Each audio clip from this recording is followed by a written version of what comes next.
Hey, we're with Star Collector Vic from Canada, correct, Vic? Correct. From Canada. BC? Are you in BC? I am in BC, Vancouver, BC, North Vancouver, BC to be precise. What's the weather like up there right now? Let me have a look. It's nice.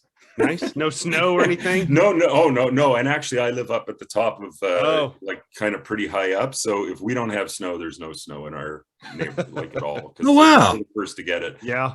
No, Vancouver is pretty snowless. Like, people have this image of Canada as being tundra, Right. like this huge country covered in tundra. And to be fair, there are large portions of the country that are, got lots of snow for a lot of months of the year, but Vancouver's not one of them. Which is Okay, one of cool. the reasons I chose to move here.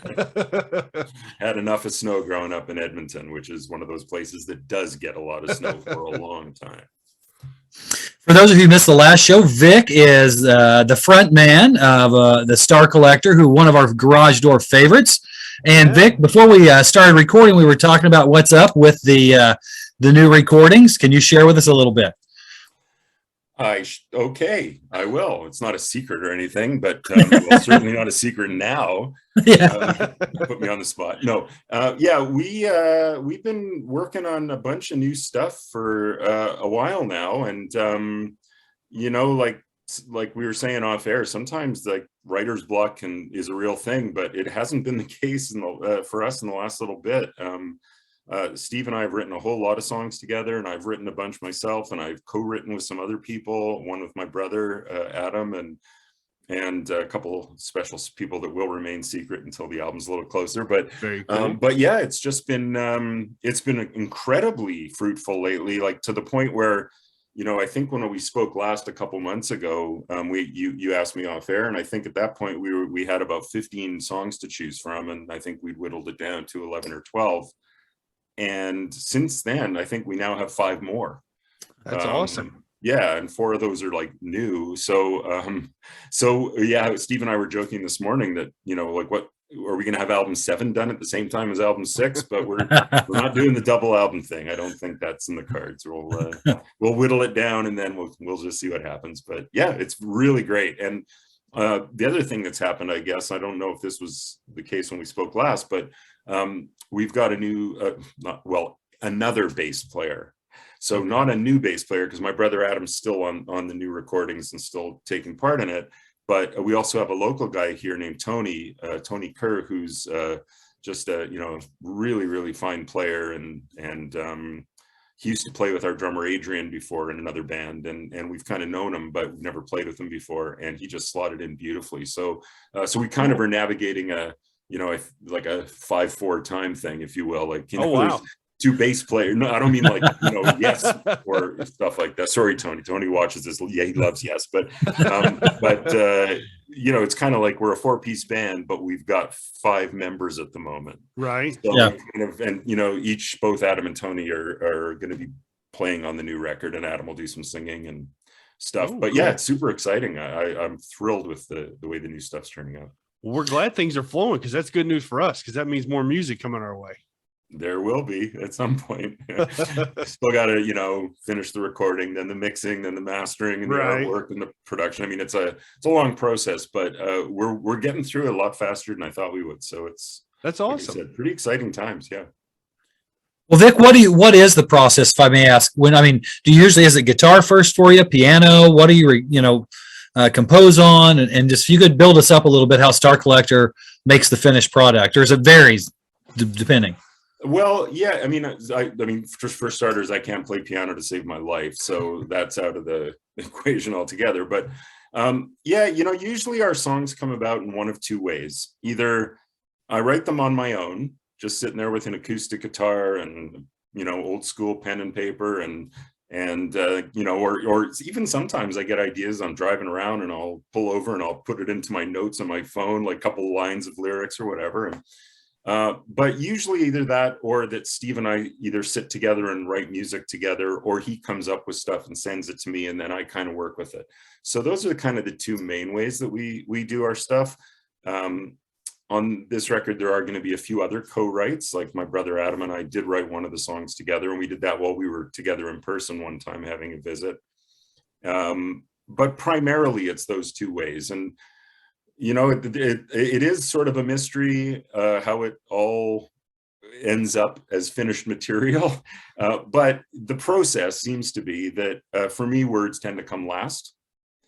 And they're often informed by the tone of the music. So, if the music has sort of a mournful feel to it, or if the music has the tinge of anger in the way that it comes across, that'll often get me spiraling into whatever the lyrical approach is going to be. And as you guys know, because I think we talked before, even though we're fine with the whole being part of power pop, I mean, hell, I'm wearing my International Pop Overthrow Nice shirt from when we played the Cavern in, I don't know, 2004 or something like that. Thanks, David Bash, if you're watching. But even though that's kind of our main thing, lyrically, I tend to go outside of that quite a bit. I don't write those, boy girl love song things too. It's not that I can't do it. I think maybe I've already done it a lot when I was younger, and I'm kind of wanting to be a little more searching and a little more introspective and writing about, maybe a lot of them are heavier things. But so if the music takes me in one direction, then the lyrics will that's the kind of mood I'll get in as I play that music. And the melodies will often be, if the chord progression seems like it could, lead to a mournful melody, then quite often the lyrics will then be about some topic that's a little more like that. And that's kind of the way that it works. And I was joking in a print interview the other day but it's totally true, is often I'll just sit there with the acoustic guitar, and once the chords are kind of figured out, and as I'm working out the melody, the words always seem to be the phrase "in your eyes." Don't ask me why, but it's like this placeholder. You're just playing along, and every time you need a phrase, you'll be humming something meaningless and something totally, and then you need in your eyes. Like it just sits there until you actually write the real words. But it helps me with the melody. So songwriting is an interesting thing. I've read some books on other people, and I do remember a long time ago that there was this interesting conundrum I found between the way, say, Paul Simon writes songs and the way that Keith Richards writes songs, because those two stuck with me. And Keith Richards was all about that esoteric, ethereal kind of, the songs are just out there, man, and I channel through them, and then there they are. Of course, I'm doing like a California dude when I should be doing a British hey, 420 Keith Richards. Perfect time. And then Paul Simon had talked about the way he wrote was actually much more kind of set. He would set time aside in the morning to sit in his writing room, and he would work on songs. Then he would take a break for lunch. Like, it was all very formal, like a job, kind of regimented. Kind of like exactly. So I found that really interesting, and I think I'm just somewhere in between. Sometimes it's more like one, sometimes it's more like the other. But what's really cool is when something comes really quickly, and if it comes really quickly to me, I'll then start second guessing, is this actually good? it didn't seem like it should be good that quickly. And you end up tossing out a lot of shit doing it that way. But if something sticks, sometimes the stuff that comes really quickly is gold. So one of the new songs that we're going to be doing on the album, I wrote in an hour. Oh wow. Yeah, like literally in an hour. And I did second guess it, because I'm like, well, this can't be good enough. I need to toil and pull my hair out on it. But it just kept sticking with me. And but for a few lyric changes, it ended up being exactly as I came up with in that hour. And the band all liked it the way it was. And wow. So there's that. And then there's other ones that, they can take months of the labor, you labor on. Right. So there is no magic potion, I don't think. I don't know, maybe other songwriters you've had on will say differently, but for me, that's kind of what it is, man. It's just in your eyes. Well, McCartney went around with Yesterday. He played it. Hey, where have I heard this? He woke up, it was just there. So he went around, is this a song? Is this a song? Have I heard this? So I think sometimes I think especially with songwriters, it's in the ether. You're a channel, and you're in tune with it enough where it just flows through you and you're able to get there. So, like the song you said just came in an hour. Yeah, it is. You're right. I mean, sometimes they are just out there, and you can grab them. I mean, that's that Keith Richards thing, and or at least enough of them that you convince yourself that they're worth continuing to work on. Right. I will say that pretty much everything has some degree of inspiration for me. It can't just be perspiration. Right. You know, Right. like Yeah. to me, that ends up falling flat in the end. If it's just you're just working at it and working at it and not feeling that there's some emotional core to it. And that doesn't mean it has to be something super heavy, you know, about suicide or about Whatever, yeah, addiction or mental health, whatever. But it still has to have an emotional core. One of the songs on Game Day that isn't one of the heavier ones, called Cayenne and Caramel, is just literally about first loves and first lusts, and that how when you look back on them, there's a certain sort of bittersweetness about it all. Hence the term Cayenne and Caramel. Yeah. So it's not super deep, but there's an emotional core there Yeah. that we can all relate to. That when you think back to when you were 16 and had your first real crush on somebody, or your first sexual experience was, you know, whatever it was, they hold a certain place there in your memory that's powerful. So yeah, so that's kind of blah blah blah. Well, no, Vic, I think you hit It's a. never shut up. No, I think you hit a. I think why Craig and I love Star Collector and your music, in particular your writing, is its authenticity. I mean, it's authentic. It's not, well, okay, I've got to write a boy meets girl power pop song, so I'm gonna, you know. Am I right there, Craig? I mean, can you expand on that? You know? Yeah, I think the way that you got your stuff is, nothing's the same. Everything's different, and that because it's not just a formula for you guys, and that to me is what makes it so much better. Is that might hear one song and the next song is a completely different feel to it, but you can usually tell probably what mood you were in when you wrote it. You know, just by the way it feels.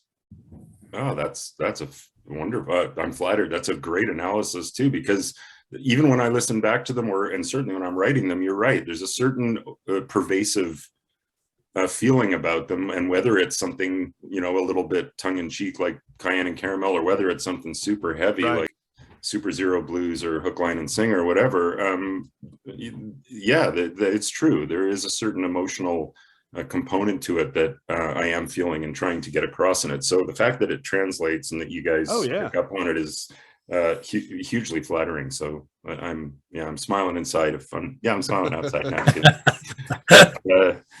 Thank you. Yeah, and you know what? On this new record, it's going to be the same thing. You know, like I said, there's going to be some that are kind of quintessential power pop, kind of, you know, high energy. They'd fit in with the Jam and Sloan and the Who and all that. Like there'll be those. But there's a lot of tangents in there, and there's going to be a few that I'm sure that people that are used to hearing the you know 2.5 minute boy girl love songs with, you know, lots of D, A, E progressions. They're gonna be like, really? Okay. I'm not sure I'd call that power pop, but you know, this thing about power pop, like people get really caught up in this community on what is. In fact, we were on a show today from Ireland that was, the whole theme of it was, is this power pop? That was kind of and it was great. Lots of great artists and lots of stuff I enjoyed, and I was in on the chat and it was loads of fun. But there's like an awful lot of energy expended for people on social media, especially Yes. post some song and then these other people will chime in with this, you know, no way, that's not like, and boy, if it's not, that means it's a piece of shit. Right. And that's so like, that is such a crock of shit, because there's I love so many kinds of music, man. Right. Yes, that's it. And that's, Vic, where I want to touch. And Craig, you know, I feel sorry for in that a lot of artists coming up, I don't know how it was in Canada, but for us, we might turn on our radio station and seriously, as a kid, I might hear the Beatles and I might hear Frank Sinatra. I mean, it was a true mixture rather than just a specific genre. Now everybody, they're not, I guess I'm getting ahead of my thoughts here, but what I'm trying to say is, for example, the Beatles grew up on all that, like show music and tunes like that. And of course, rock and roll too, but it created, so they had all this in their musical palette and they could appreciate it all. I mean, if you listen to like a record on a Friday night, I may listen to country, then something brand hip hop, and then, I mean, just all over the place. I can appreciate it all. But if you're locked into it's power pop, and sorry, I mean, I think you're closing yourself off a lot there, you know? I really do too. So, you know, and I'm not trying to sell any specific people short or anything. No, me I'm either. keen and No. Thrilled to be part of it. But I don't fully subscribe to that. And, you know, like there's a lot of artists that people will poo poo on these blogs and on these channels. And I'll be sitting there going, wow, I really like that group. Right. And Yeah. I like that Yeah. group since I was a kid. And I'm, you know, like Led Zeppelin's not power pop, but I love Right, Led yeah, Zeppelin. exactly. And they're just like, I don't like bands getting pigeonholed into a certain genre. Exactly. Yeah. yeah. So Yep. I'm, you know, for me, I like what I like, and the band has diverse interests. Like I said, I mean, Tony loves Yes. I mean, they're as far from power pop as you get. Right. And my brother and I love Echo and the Bunnymen and Julian Cope and that Yeah. Yeah. you know, that side of things, Simple Minds, like that whole kind of vibe was huge for us growing up, along with our love of the Jam. Right. And Steve, who grew up in small town BC, you know, in small town BC, grew up on kind of like Van Halen and cheap, Yeah. you know, like the heavier guitar kind of stuff, because he's a few years younger than I am too. And so there's a lot of diverse interests that come in and out of what we do. And rather than say, geez, this song, boy, the power pop, you know, Right. folks or the aficionados are not going to buy that. It's like, well, fuck that, man. It's a cool song and we like it. And Exactly. if it's 6 minutes and change and it's kind of slow and moody and, you know, sounds like Julian Cope on 420, then it's just, that's what it's going to be, man. So But see, that's what keeps you guys authentic. Yes. Is that Yes. you haven't Oh, well. pigeonholed yourself into something. Yes. Yes. I agree. Changing topics real fast, Vic. Now, were you guys a musical family? It sounds like, were you and Adam growing up, were you able to sit and play guitars together and that kind of stuff? we sure were, actually. We no, my parents weren't musicians, which is interesting. There's 4 kids in my family, all of whom are musically inclined and musicians, but the only music that my dad played a little mandolin. And when I say a little, I mean a little. Like he was a doctor and he didn't, you know, he didn't pick the mandolin up every night and start strumming, just once in a blue moon. Right. But there was always kind of music in the house. My dad loved old, like 60s Neil Diamond stuff, which, you know, before he got kind of schmaltzy, was some great songwriting. Yes. Yes. You know, like I'm a Believer in Cherry Cherry and Solitary Man and Brother Salvation's, what is it, brother? Oh, Salvation, Traveling Salvation. Oh, man, yeah, like tons and tons of great songs he wrote. Before it kind of got into Coming to America. Yeah. Yeah. And, that's when he kind of jumped the shark for me. Now, his last album he did with Rick Rubin was actually pretty damn good. Yeah, I think I did hear a little bit of that, but I can't really remember. So, Yeah. But you know, I guess the point being that there was some kind of decent music. And then when we were really little, you know, the Beatles and the Monkees were really the first thing that we would hear, and we really got into them. So that was kind of the first thing. And then a little bit later, I kind of got into, you know, the more American garagey hard rock stuff, you know, like early Aerosmith. And my favorite was at the time was the Alice Cooper group, the original. Oh, Cooper group. me too, Vic. I love that. When the band was together, Glenn Buxton and Smith and all supposedly they're reforming. Now, I don't know if that's true or not. Well, they have played with Alice on a number of shows and stuff, although Glenn Buxton's passed away quite a while ago now. Oh, is that it? Okay, I'm sorry. But the other 3 guys have gotten back and done some shows with him, and I'm a big fan of Michael Bruce's songwriting too, and yes, to this day. So then there was that kind of thing, you know, and then putting on Black Juju on the record because it was 9 minutes, and then going and making out with some girl when you were 10.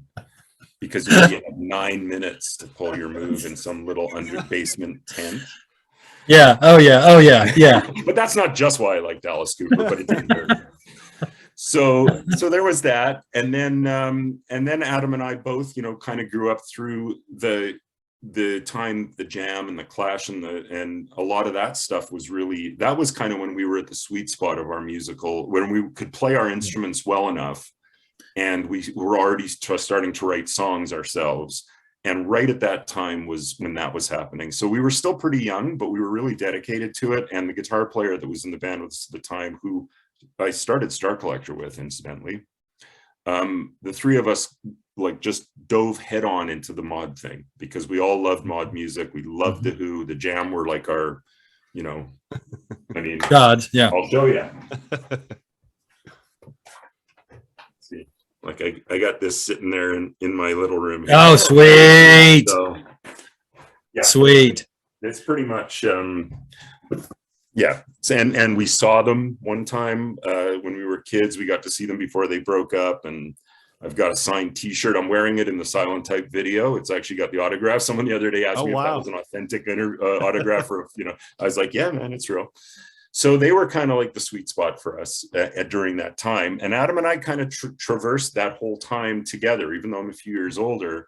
I kind of brought him along. There's a funny story. I remember when Dave, the guitar player, and the other original member of our very first group came over to ask me to play drums with them, because they knew that I'd been playing, I was a drummer before. They said, so I said, well, okay, let's hear you play. And I heard them play, because I was a year or two older than them, and we're all like young, right? So Yeah. and I said, yeah, these guys can play all right. And they said, well, do you want to start a band? And I said, sure, as long as my brother Adam's involved. He was played piano at the time. And they kind of looked at each other and had a little conference, and they came back to me and said, well, we were thinking that we just might want to be like a 3-piece. And I said, nope, he's in, or forget it. So they begrudgingly said, okay. And then he ended up becoming the lead singer, and Took over the band. Guy disappeared, and it all worked out as it should. But he's super talented. So, and I guess I recognized it at a young age that he's going to be a really good singer, and he could write. And so we did that, and then we went through that time where bands like Echo and the Bunnymen were like a real huge thing for us Right. too.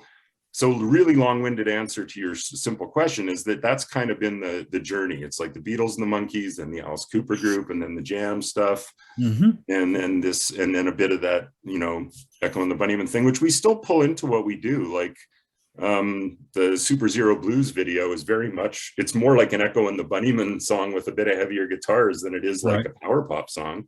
I'm even wearing like a Bunnymen t-shirt in the video. And so again, this kind of goes back to why we don't like to pigeonhole everything into one kind of thing, right? It's like, if we feel like going down that road, then, fuck it, let's do it. But that's Star Collector. That's why we like it. Mix it all up, and what comes out. Yeah. Lime and the coconut, baby. Apologies to Harry Nilsson. Yes, exactly. Exactly. Well, Vic, so when can we expect the new album? And I hate to put you on the spot, but when will stuff start percolating out? Well, it's a little early to say. I mean, we're still tracking, but like I said, we're moving a little more quickly than I expected. But our original target date was to be January of next year. That's what our original target date was. And even though I think we maybe finished it before then, I think we might still stick to that. Okay.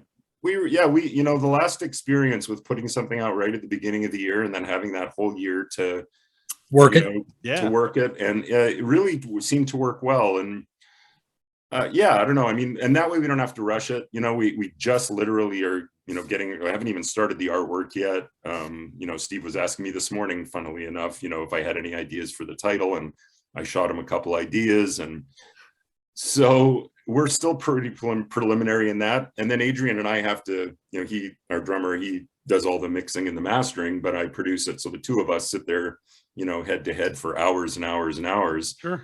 And that's going to take quite a while to do as well. And we still have a few guests to bring in too, some vocalists, some keyboard players, and some guitar players and stuff that we're going to pepper throughout it that again I'm super excited about. It sounds very exciting. We want when you're ready to announce who these are, please come on, even for 15 minutes, and let us know. We want to know who the surprise guests are. Yeah, when it's ready to go, I'll be happy to come back on. We can do a whole thing, and I can, but yeah, it's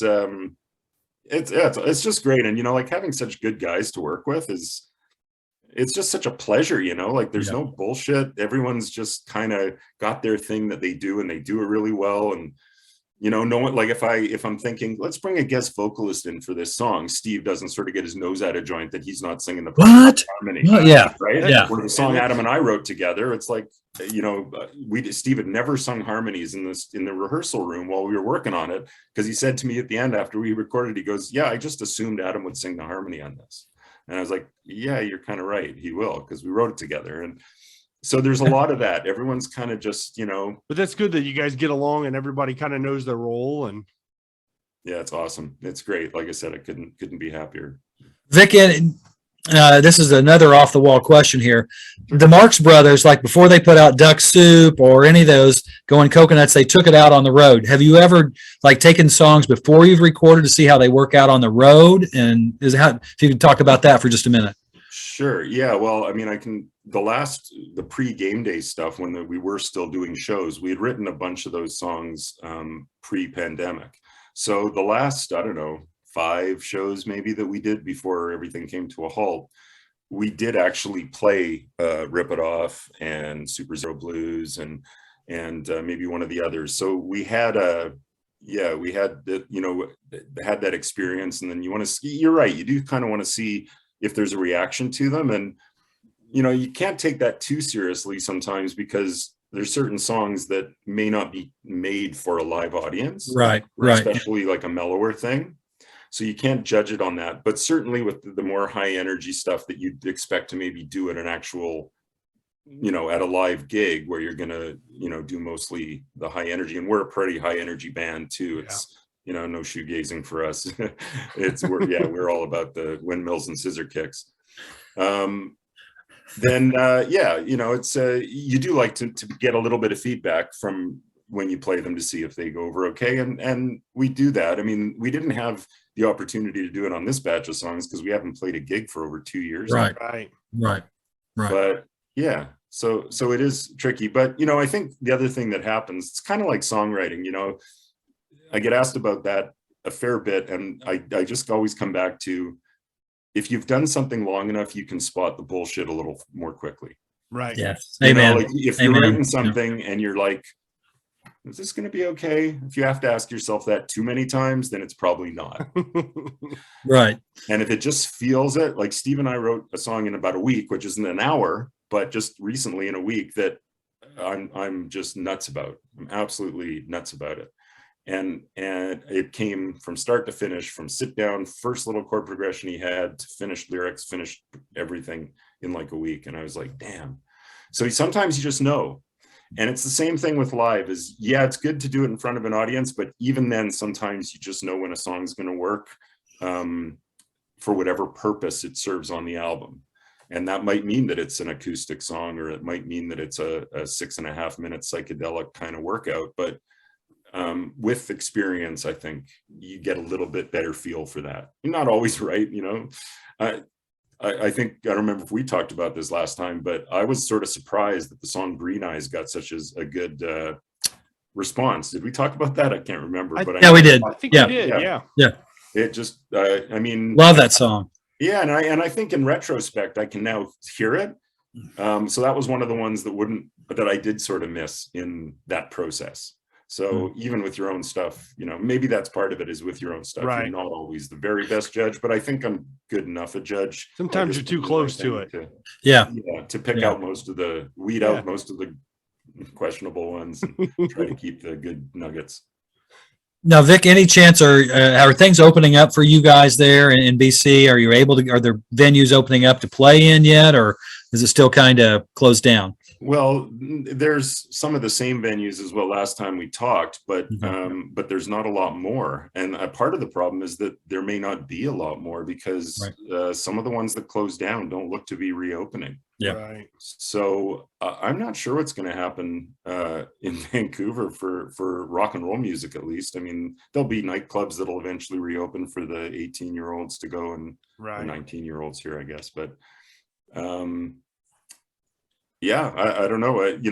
It's kind of the same thing. Sometimes you have to look a little further afield if you want to start doing some shows. And, God knows I'd love to get out where you guys are. And I'd love to get out I saw that some people we know in this community are playing at like IPO Chicago. And all I can think about is how many people we know in that area that have said, if you come out here, we'll get you a gig. Oh, yeah. We'd probably do 2 or 3 gigs right in that vicinity if we could find our way out there. But alas, we're on the west coast. It's a long ways for you guys. Yeah, but I guarantee you that Craig and I would get you at least a gig. if it's here in my house in front of the rec, we would get you a gig.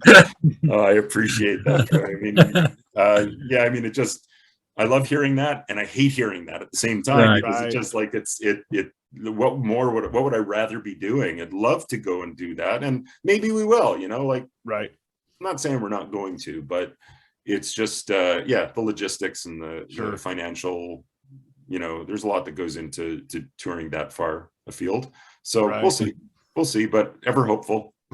Vic, any label interest as far as a new label and the new album? Have you heard anything or know anything yet? Well, there are some labels that we know that are smaller labels. Not these days. The days of the big labels are. They're not signing power pop. And you don't want to be. The people I've talked to, you don't want to be a part of those. You really. It's just very tough. Distribution's nice, but it's tough going. You're told what to play. Here's the beat you're playing it to. Shut up and be a pretty face. Yeah, that kind of stuff. Yeah, that's a thing of the past, and certainly it's a thing of the past for everyone, and certainly for us, it's a thing of the past because the style of music we do doesn't resonate with the young crowd the way that it did 20 years ago. It should. So knowing that, you can, so there are some smaller labels. I can think of at least 4, or just boom off the top of my head, that I've watched over this past year and a bit and been impressed with. That we might go down that road. Although, for me, the thing is always, how much more can they do for us that we can't already do? We already have in-house artwork, we have in-house video, we have in-house mixing and mastering. I can produce. I'm fairly good at this kind of promo shtick, need be. And I'm not afraid to seek it out. Like some musicians don't like that part of it, but I quite enjoy meeting you guys and getting. Love it. Well, we appreciate that. Yeah. So, if I really think that there are some things that they could or would do for us, like, will they do a pressing of vinyl? Right. Okay, well, that might be a pull to sign up with some label if they're willing to do that. If they're willing to just do a small run of CDs, well, the amount that costs us to do is negligible. Right. So you can, that's not a big enough pull, right? You might as well just keep it all here. So we'll see. Never again, like touring, never say never. There's and there's some great people out there that I really respect. So we'll see. Well, we can't wait for the new album. Yeah, we can't wait for the new album. But Vic, I would mind if I was asking if you would mind playing a game of Either Or again. Do you remember Either Or? I'm not sure I do, but I don't know if we played it last time with them. Did we not play Either Or, Vic? I don't remember if we did. I don't think we played a game. Maybe I just chatted too much, or maybe maybe you guys got tired of me and cut it off early or something. Well, sometimes or maybe you just thought I'd be bad at it. Okay, here we go. Do it. Okay, here we go. Either Or. You have to just say Either Or. Don't ask to justify it. First up, Either Or, we have The Creature from the Black Lagoon or Pee Wee Herman. Creature from the Black Lagoon. Okay. Next, we have Buddy Holly, Rave On, or Johnny Horton, North to Alaska. Buddy Holly, Rave On. Good choice. Craig? Oh, yeah. That's a good choice. Yeah, Buddy for me, yeah. Even though the Johnny Horton song's good. Okay, we have Marvin Hamlish, music from the Sting, The Entertainer, or Davy Jones, Girl. Ooh. Man, that's a tough one. You know what? That is a tough one, and you're going to be surprised at my answer because we got our name from a Monkey song, and I like Davy Jones' voice and stuff. But I'm going with the Sting. Hey, and the reason is because I absolutely love that movie, and the very first song my brother Adam mastered enough to play at the piano. His first piano. What are they called? Recital. Yeah, was The Entertainer. Okay, so I'm gonna go with that one. I'm with you. That was an oddly difficult either or with that one, Troy. I know, and Girl's a great tune. I mean, but it's The Entertainer for me. Craig, what about for you? You know what? I think that's the one I'd pick too. That was huge. I mean, I love when that movie came out. I was just a kid, but I absolutely loved it. Oh. Okay, here we go. House of the Rising Sun by the Animals, or the Johnny Burnett Trio, Oh Baby Babe. House of the Rising Sun. Oh the yeah, Animals. that's a no-brainer to me. Really? Oh, I've got to go with the Johnny Burnett Trio. This is Really? hot rockabilly, cats. House of the Rising Sun. That was a one-take record right there. Yeah. Recorded Yes. in one I take. didn't know that. Yeah. Yep. You learn something every day. Birds, 8 Miles High, or the Bar-Kays, Soul Finger. Oh, I mean that one's the easiest one so far. The Birds, 8 Miles High. I love the Birds, and Yeah, me too. Me and I too. love early psychedelia too, where bands were just Oh. Tomorrow Never Knows, and that where in our Hendrix stuff where they're really trying to explore. Me that too, Vic. avenue of Love it. Oh, Love it. Okay, we've got a few more if you guys are cool with this. Oh yeah, man, do it. Okay. Blues Image, Ride Captain Ride, or the Beach Boys, That's Why God Made the Radio. What was the first one? Ride Captain Ride by Blues Image. Oh yeah. Oh, 73 men sailed up. Don't sing, okay, Troy. so No, I know. Yeah. so are we playing? Can we play neither nor? Yes, you can play neither. Yeah, so neither of those slay me, but it's funny. This is one of the places where I diverge from a lot of the power pop community. Is I'm not a big Beach Boys fan.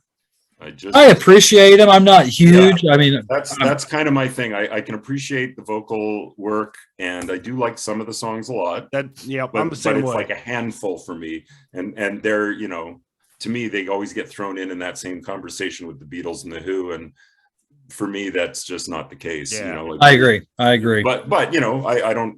What other people like is their call. But the problem was with this either or. That was kind of where I ended up. So Neither nor on that one. either nor. You too, Craig? Neither nor? Okay. Yeah. Couple more. We'll be done, guys. Okay. Crowded House, Don't Dream It's Over, or Johnny Cash, Come In Stranger. Ooh. Crowded House. Don't Yeah, I Dream go It's Crowded Over. House. I love Neil Finn. I do too. What an underrated genius. I mean, Oh. seriously. Love his stuff. I mean, I love Johnny Cash, but not that particular song. But The Crowded Don't House Dream stuff It's- is so easily recognizable too. yeah, Just like Johnny Cash's stuff, but Yeah, I got nothing against Johnny Cash at all, but Right. but that's when you're putting Crowded House there, that one's an easy one for me. we cover that with the band I'm in. We cover that, and I love. We also cover Weather Without You, and Other with you? Yeah. yeah. Uh, Okay, couple more. Sure. Okay, we have Elvis Costello and the Attractions, Every Day I Write the Book, or Roseanne Cash, I Don't Want to Spoil the Party. Every day I Every write day. the book. yeah. Every day for you guys? Oh yeah. Yeah. You can't go wrong with Elvis Costello ever. Well, especially the Attraction. Yeah, Elvis is great. I mean, very prolific, but a great artist. Yeah, he wasn't like my brother Adam was a monster fan of Elvis Costello. That was one of the places where he kind of got more into than I did. But I like a lot of his stuff, and I've learned to like more of it in retrospect. But yeah, that one's Still has puts great records. I mean, still has Oh, great yeah. records.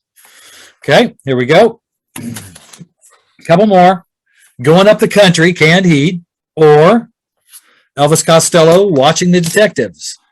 Watching the Detectives. I'm not a big Canned Heat kind of. That's not Oh, my see, I'm gonna go Canned Heat on that one. I'm going Canned Heat too, Vic. That's all right. That's all right. And I hate that. I almost Costello. always veer. I almost always veer towards the British. If there's a British and American choice, which is nothing against Americans, because there's hardly ever a Canadian choice.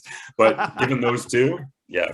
Actually, speaking of which, before we do another one, today I saw that you guys remember that one, kind of a one-hit wonder, but pretty big hit. That song, "Mama Let 'Em Play." Yeah. Yeah. Yeah, Jerry Doucette. He died today. Oh. Oh. Yeah, that was that's his too bad. huge Oh. that. name. So, song that all of us Canadians for sure grew up on. Yeah, Right. yeah. Vic, did Chum come to you? The Canadian, that's all I've heard about it. A lot of in Canada, Chum was a big radio station. Growing up, was that the station in your part of the world? I'm just not sure if Chum was sort of an overall station that had other ones that came out of it, because they didn't have Chum in Edmonton, but they had one called Ched, and I don't know, and that was the big station there. So I'm not sure if they're affiliated or not. I think Chum might have been in Toronto. I don't Yes, yes, it was. Yeah. know. Yeah. So not specifically that station. Right. Okay, real fast. Three more. Okay, we've got Alice Cooper, I'm 18, or Better Call Saul by Junior Brown. Oh, okay. Is Better Call Saul? Is this like the theme song?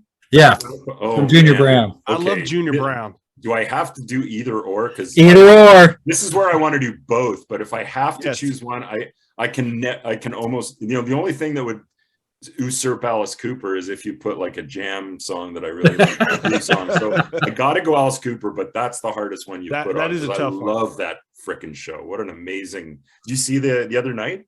No, don't. I haven't watched it yet. Okay, I won't say anything, but man, it's like two and a half hour. It's like two episodes together. It's like a long movie. It's Oh wow, awesome. Greg, you saw Junior Brown not too long ago, didn't you? I did. Yeah, I love Junior Brown live. Oh, so good. What a great guitarist. Okay. I'm just this 45. I'm a big record collector, Just so you Jake. know, So I just Joey keep will do this all night long if you I like. know, I know. love I it. saw that last time we were on. You had your record collection. You did the panoramic view. Oh, yeah. Like, Okay, we'll be quick. I was that emoji. You know this one. Buddy Holly, Think It Over, or Dylan, Positively 4th Street. Buddy Holly, for me. Man, You're wrong, Craig. You're wrong. that's another tough one because I like both of them in about the same kind of way. Which Buddy Holly song was it? Think It Over. Yeah, Think It Over, which is great. I love one of my favorite songs of all time. But in this case, either or, it's Dylan for me. Yeah, I think just by a eyelash, I'm going to go with Dylan on that one. Well, the reason I picked Dylan, it's just he has that. Just it's the spite. It's the spite in Positively 4th Street. Yeah. You know what a drag it is to see you. If you could stand in my shoes, you'd know what a drag it is to see you. I love that. Sorry. Yeah. Okay, 2 more and we are done. We'll let you go. It's the same artist. Okay. Where are you? Slim Harpo, Baby Scratch My Back, or the Boss Weeds, Little Bad News. I don't actually know either of those songs, so I can't comment. I don't know that one, but I know Slim Harpo. I picked Slim Harpo. Baby, I'm a scratch. You'll know, Vic. You know this one. You just haven't. I mean, I'm sure you know it. If you were to look it up, you go, "Oh yeah, I know that." This you've heard of before, you guys. Tarantino used it on some stuff years ago, Okay. so it's one of those kind of instrumental type tunes. Okay. Then I'd probably go with that. I'm not I familiar love his with the name musical of it taste. though. Yeah. Well, that's it, guys. Thank you for playing with me. My pleasure. Thanks. My wife is so. That's good fun. I love that. I love that kind of stuff. So I did- the last one kind of petered out there because I didn't have an answer, but Well, let me see if I've got one more to give you an answer here. Let me see. yeah, let's finish on a high note. Yes. Oh, okay. Here we go. Yeah. This will be good. Okay. Sammy Davis Jr., the Candyman, or Donovan, Epistle to Dippy. Sammy Davis Jr., the Candyman. I agree. I like Donovan, but when I was a kid, I was in school choir when I was like 9 and 10, and we sang the Candyman. And I Candyman. loved it. Yeah, So I'm going all the way back to the Candyman. old school. How about you, Craig? I go Candyman with that one too. Candyman it is. All right. That's All right. That's a high note for me. I'll be humming. That's a good one. Candyman for the rest of the night. One more question. Okay. This is a movie related to Candyman. Yeah. Charlie and the Chocolate Factory or Willy Wonka? Oh, Charlie and the Chocolate Factory. Say Gene Wilder for me. Me too. Yep, that's Charlie. Willy Wonka is the one with Johnny Depp as the guy. It's Charlie and the Chocolate Factory for me by far. Yep. Vic, thank you for putting up with us. Thanks for hanging out in the garage with us, Fun. man. We're glad you come and hang with us. Anytime, man. Anytime you guys want to have me, I'm happy to do it. There's nothing I'd rather do is sit and talk about music and I appreciate it, and we look forward to the Star Collector LP coming out in January. Maybe we're keeping our fingers crossed. But if you have any lead tracks, let us know. We'll get it on the air as Legally Split. I think we might do like what we did with the last one is we put Rip It Off out about 3 weeks, I want to say, before the album came out, 3 or 4 weeks. So we might do that again. We might sort of do a little taster thing, but not a bunch of them before the album comes out. We'll probably just do one. I mean, don't hold me. We to will that, always but at take a this little point, taste. Yes. maybe like at the very end of this year, Yeah. we'll pop one of the singles out, and then we'll do the full album maybe in January if all goes to plan. Vic, I forgot one question I wanted to ask. Have you watched Get Back yet? The Disney Plus thing. I'm sorry to say that I haven't, which is amazing because, I'm a huge Fabs fan, but we don't have Disney Plus. Yeah. And it's a little more complicated because our younger son has it, but he recently moved because he's old enough to do that now. And he's got it, but we don't have it. And we've been trying to decide, like, should he just give it up and we'll purchase it and then we can all watch it? And he's like, no, I've got it and I'm happy with it. So it's kind of ended up in this netherworld of and the bottom line is I haven't seen Get Back yet, which is a bit embarrassing in my. Well, it's Yes. worth watching if you get an opportunity. Vic, you were up here. I'm sorry, man. You were up here. Now, no. I know, man. I got to get back up there. Yeah. Still up there. We'll let it be. We will let it be. You'll let it Even be. even though you didn't let me down, we will let it be. I've got a feeling you will watch it soon. Okay. Okay. That's good. There's a Everybody, the two of us. Oh no, the three of us. Vic. One thing that is cool in it is that you see, and I'm not going to spoil it, but you see McCartney Get Back comes out of thin air. You see him, the genesis of the song Get Back, and it's amazing. I mean, it's just amazing. So yeah. I mean, what's I know that you want to wrap up here soon, but what's interesting to me is that as a songwriter, I don't always find those moments as interesting as other people sometimes. And the reason for that is because I'm kind of used to the creative process. Right. And even though that song is, or that album or pretty much any Beatles music is just part of the fabric of all of our lives, it's, it's hard to even imagine them sitting down and writing a song because we've always heard it just as it is. Like it's always been that way. Right. But somehow understanding that creative process, you think I would be maybe more than the average bear would look at a moment like the kernel of where Get Back came from and go, oh, that's so incredible. But I don't know, maybe it's because like, well, okay, so they came up with the drum groove first, maybe, or maybe he came up with the chuk chuk chuk whatever, and then they all kind of, like it's there is some magic, but I don't know. Maybe I'm not explaining it too well, but you can see behind the curtain more. So you see a little bit, yes, because you're experienced with with it. Is that's a great way to put it, Craig. Yeah, it's like maybe there's just a little peek behind the curtain of what the creative process is. So, it's kind of like, okay, I used the word magic. Here's the great analogy: is watching a magician to me is truly magic because I'm like, what did that guy just do? Sure. I don't get it. I don't know how it's done. I haven't got a clue, but with music, I do have a little bit of a clue because I've been doing it my whole life and I've been around lots of other creative people and I've seen the creative spark from people I admire that I've either worked with or just watched. And so you're right. That's exactly the perfect phrase, Craig. I've seen peek behind the curtain a little bit, which doesn't mean to say that I wouldn't love to watch the movie. But it'll be a different movie for you than it was for a lot of people. Maybe a little. Yeah. Maybe. But I still can't wait to see it. And I've only, like most people, had only seen the 2 hours or whatever the original Let It Be movie was. Right. So seeing all this extra footage and the extra stuff that goes on will be quite entertaining. Like I said, it's amazing. It is just amazing. I can't say that I have, but what's your favorite music documentary? Well, my question to you guys before we wrap up. Oh man. Give me two even. It can include the Beatles one, but just what the Get Back one for me, it was really good, and I'm going to say that one. That's probably my favorite one so far. Okay, wow, that's good. That's tough. I really like the Monterey Pop Festival a lot. I also like, gosh, it's tough. Get Back, I love, of course. I like Dylan's Don't Look Back. Gosh, anything the Miles Brothers do. They did a bunch of rock. I mean, Give Me Shelter. Powerful film. Yeah. It's not something I want to watch all the time. The Rise and Fall of Western Civilization. Another great documentary. I mean, that's a tough question, Vic. I can't either or it. Yeah, I mean, there's tons of great ones out there for sure. So it is a tough one, but I'd just be interested to see which ones you guys. What about you, Vic? Doing some behind the scenes stuff with yours.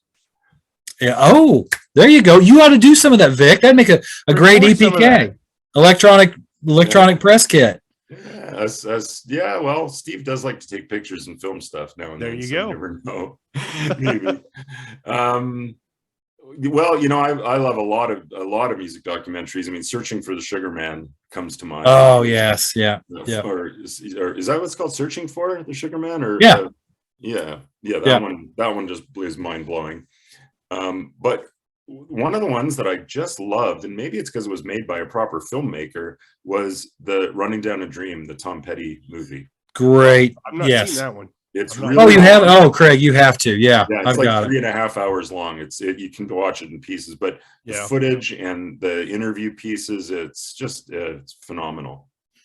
Yeah, it is really good. Oh, who's the director that did that? Oh, come on. Bogdanovich. Yes, Bogdanovich. Yes, Peter Bogdanovich. Yep. Yeah. Yep. Okay, guys, I've got to run. Got to work tomorrow. Day It's been a gig. blast. We appreciate it, Vic. Hey, my pleasure, guys. I can't wait to catch it on the flip.